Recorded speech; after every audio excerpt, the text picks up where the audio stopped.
Ce que je peux dire aujourd'hui à propos de l'hémophilie est que, premièrement, nous avons deux types d'hémophilie, mais sur le plan clinique, il n'y a pas une très grande différence. Qu'est-ce que c'est que l'hémophilie? Je vais dire que c'est un problème hémorragique. En fait, c'est une difficulté à coaguler dans les limites de temps normal, sans qu'on ait besoin de médicaments. Et c'est un problème héréditaire lié à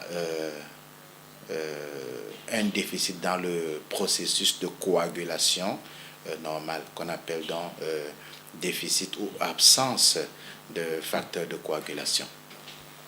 Comment se manifeste la maladie? Elle est, pour ceux qui n'ont pas fait beaucoup d'examens au début, c'est-à-dire en prénuptial, et qui ne savent donc pas exactement quel est leur état dans ce domaine, c'est une constatation circonstancielle.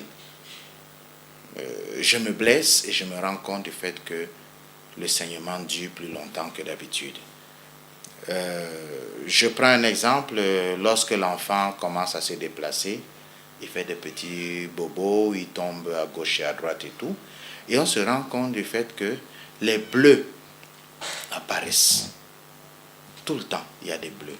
Tout le temps, il y a des petites choses. Quand il y a une petite blessure, l'enfant saigne plus que les autres. Alors on commence à s'inquiéter, on se pose la question, ben, qu'est-ce qu'il y a, qu'est-ce qui se passe et tout. C'est à ce moment-là qu'on réalise que peut-être qu'il présente cette pathologie. Chez d'autres personnes, ça peut se passer complètement différemment, un peu plus grand, mais chaque fois que j'ai un choc, mon bleu reste plus longtemps, bien le saignement est véritablement important.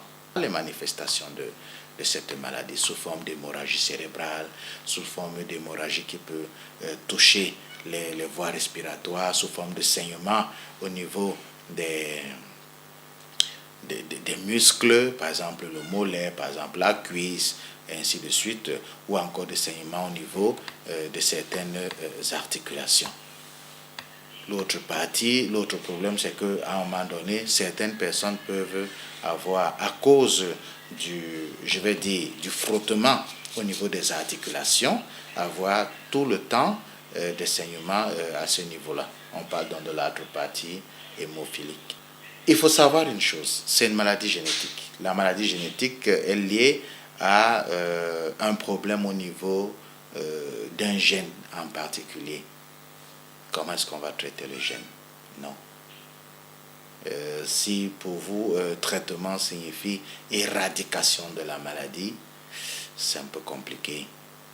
En tout cas, dans notre contexte ici, on ne peut pas véritablement trouver cela. Déjà faire le diagnostic, même, c'est-à-dire réel, ça ne peut se faire qu'à l'étranger parce que notre système ici, nos laboratoires ne permettent pas encore de savoir.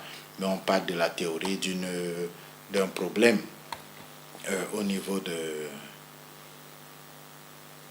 la famille. On dit, bon, peut-être que dans votre famille, il y a un risque, il y a ci ou ça. C'est à ce moment-là que nous avons des éléments de réponse. Mais sinon, il y a un traitement qui existe, mais qui coûterait une fortune s'il devait être appliqué ici chez nous. D'ailleurs, cela est considéré comme maladie rare.